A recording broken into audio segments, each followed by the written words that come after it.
ونصلی علی رسولہ الکریم اما بعد فاعوذ باللہ السمیع العلیم من الشیطان الرجیم بسم اللہ الرحمن الرحیم۔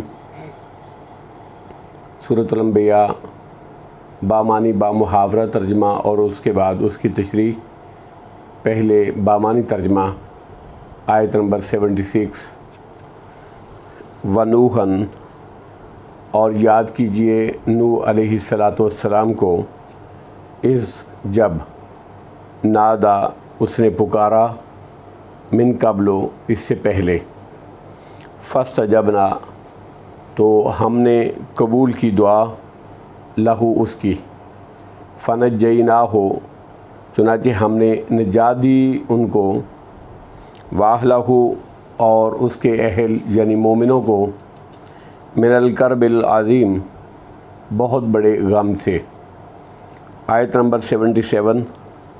ونصرناہ اور ہم نے مدد کی اس کی، من القوم الذین اس قوم کے خلاف جنہوں نے، کذبوا جھٹلایا تھا، بآیاتنا ہماری آیتوں کو، انہم بلا شبہ وہ، کانوا تھے، قوم یعنی لوگ، سوءً برے، فاغرقناہم تو ہم نے غرق کر دیا ان کو، اجمعین سب کو۔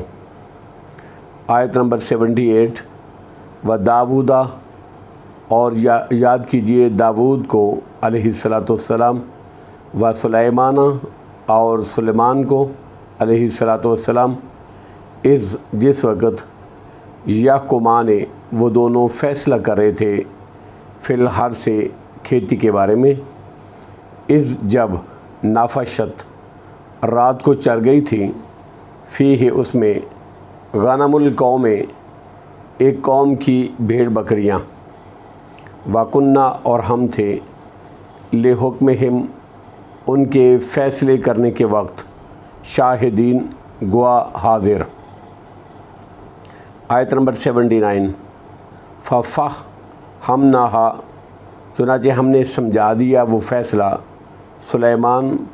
سلیمان کو علیہ السلام، وکلاً اور ہر ایک کو، آتینا ہم نے دیا، حکما و علما حکم اور علم، وسخرنا اور ہم نے مسخر کر دیا، مع داؤد الجبال داؤد کے ساتھ پہاڑوں کو علیہ السلام، یسبحنا وہ تسبیح کرتے تھے، والطیر اور پرندوں کو بھی ہم نے مسخر کر دیا تھا، وکنہ اور تھے ہم ہی، فاعلین کرنے والے۔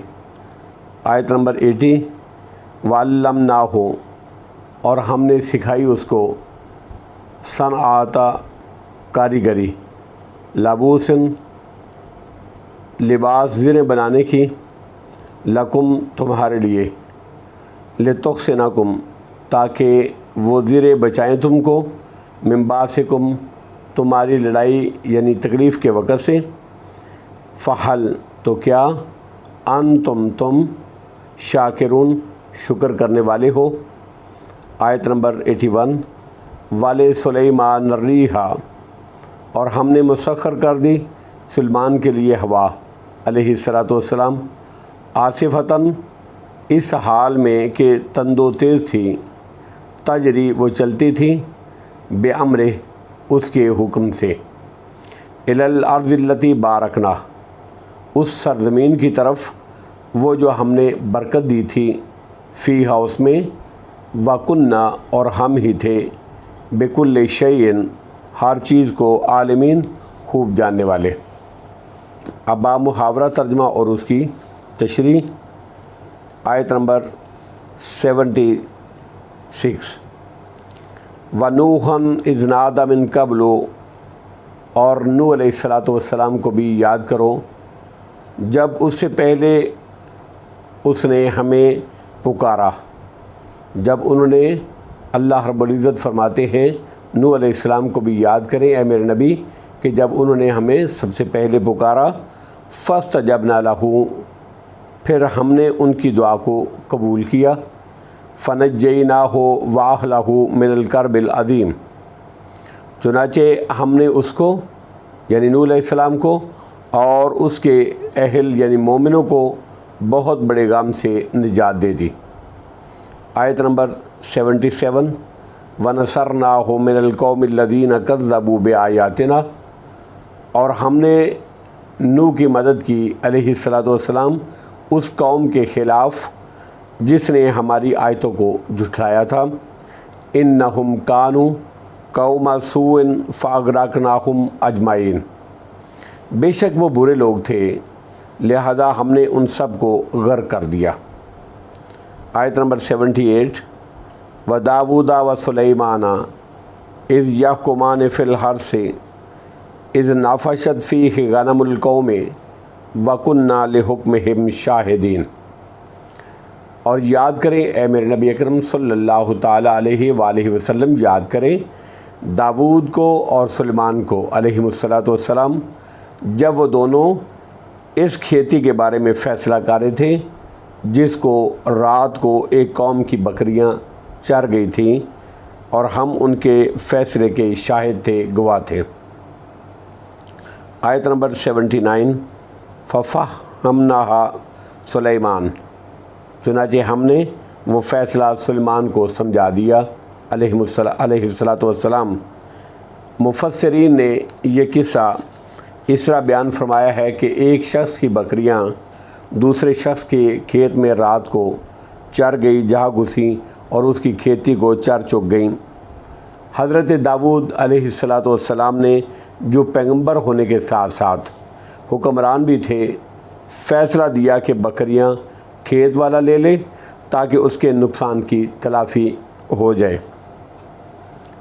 حضرت سلیمان علیہ السلام نے اس فیصلے سے اختلاف کیا اور یہ فیصلہ دیا کہ بکریاں کچھ عرصے کے لیے کھیتی کے مالک کو دے دی جائیں تاکہ وہ اسے انفتاح کرے، فائدہ حاصل کرے، اور کھیتی بکریوں والے کے سپرد کر دی جائے تاکہ وہ کھیتی کی آبپاشی کرے، اس کی پرورش اور اس کی دیکھ بھال کر کے اس کو صحیح کرے۔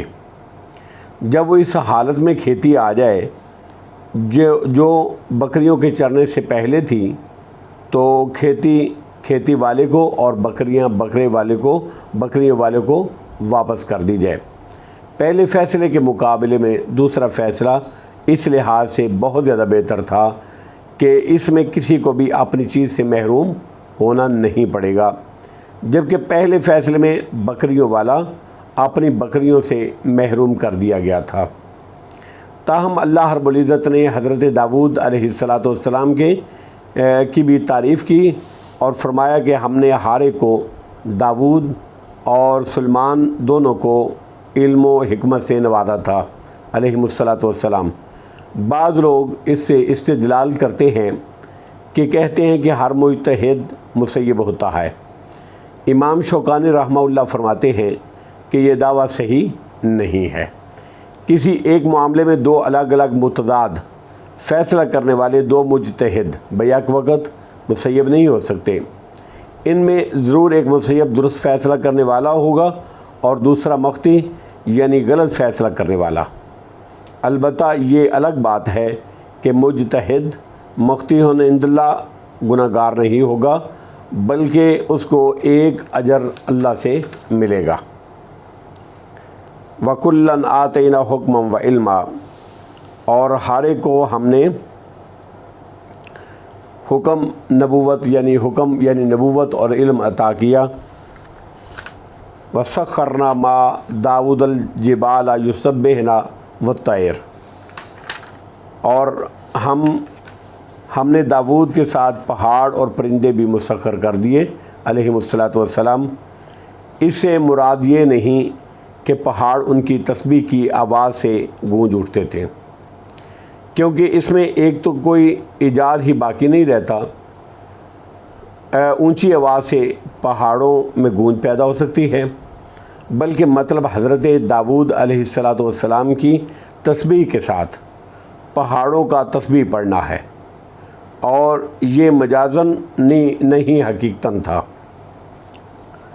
وَكُنَّا فَاعِلِينَ، اللہ فرماتے ہیں اور ہم ہی یہ کرنے والے تھے، یعنی یہ تفہیم حکم اور تسخیر ان سب کے کرنے والے ہم ہی تھے، اس لیے ان میں کسی کو تعجب کرنے کی یا انکار کرنے کی ضرورت نہیں ہے، اس لیے کہ ہم جو چاہیں کر سکتے ہیں۔ آیت نمبر 80 وَعَلَّمْنَاهُ صَنَعَةَ لَبُوسٍ لَكُمْ لِتُحْصِنَكُم مِّن بَأْسِكُمْ فَهَلْ أَنتُمْ شَاكِرُونَ، اور ہم نے اس کو تمہارے لیے زرہ بنانا سکھایا تھا تاکہ لڑائی کی تکلیف سے تمہیں بچائے، یعنی لوہے کو ہم نے داؤد علیہ السلام کے لیے نرم کر دیا تھا، وہ اس سے جنگی لباس لوہے کی زریں تیار کرتے تھے جو جنگ میں تمہاری حفاظت کا ذریعہ ہیں۔ حضرت قتادہ رضی اللہ تعالی عنہ فرماتے ہیں کہ حضرت داؤد علیہ السلام سے پہلے بھی زریں بنتی تھیں، لیکن وہ سادہ بغیر کنڈوں اور بغیر حلقوں کی ہوتی تھیں۔